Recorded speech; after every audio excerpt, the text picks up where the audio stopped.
We're constantly reminded just how dangerous it is to speed in school zones. So imagine the horror that parents felt when the speed limit drastically jumped outside a childcare centre. Who made that decision? Who ticked that box to say, yeah, raise it in front of a preschool by 20? I didn't understand why they would make a decision like that. It was just terrible.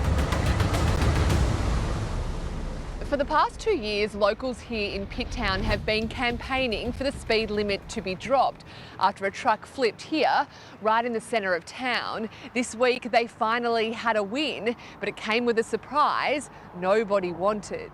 I actually thought it was quite dangerous, as you know, the school here, a lot of children. You never know if the kids are just going to run across the road. At Milestone's Early Learning Centre, drop-off time can be chaotic. Just crazy. I mean, we have trucks coming past here all the time.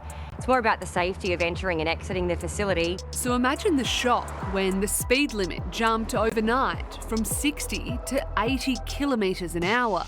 It was a horrible change, to realise that it had gone from down here to up here. Even when it was 60, I would still slow down to turn in here, and it was, it was horrible, and now it's even worse. While the rest of Pitt Town in Sydney's northwest had the speed limit dropped from 60 to 50, the state government raised the limit on the road into town.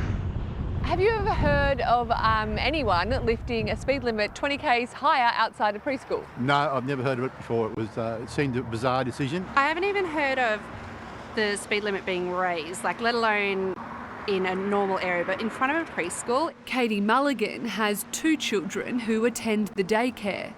We were mortified. It was 60 kilometres to start with, and then when we turned up here on Tuesday and it was 80, we were really worried. We're worried for the kids, we were worried for the families. Considering Pitt Town is just down the road and it turns to 60 straight around that bend, there was no point having that 80 sign right there.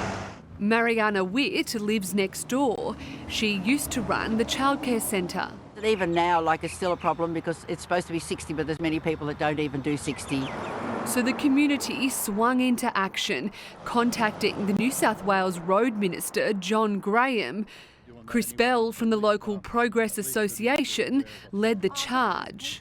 Luckily, people power, and we were able to get a lot of people involved, especially you guys. Thank you very much, Current Affair, for your involvement.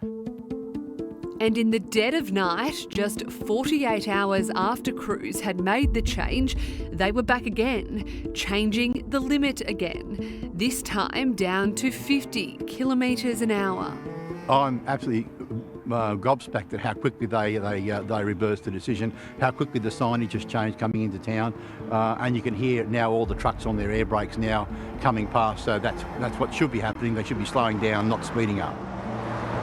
The Minister, John Graham, facing our cameras to admit he got it wrong. Well, I think there's no question this was a mistake.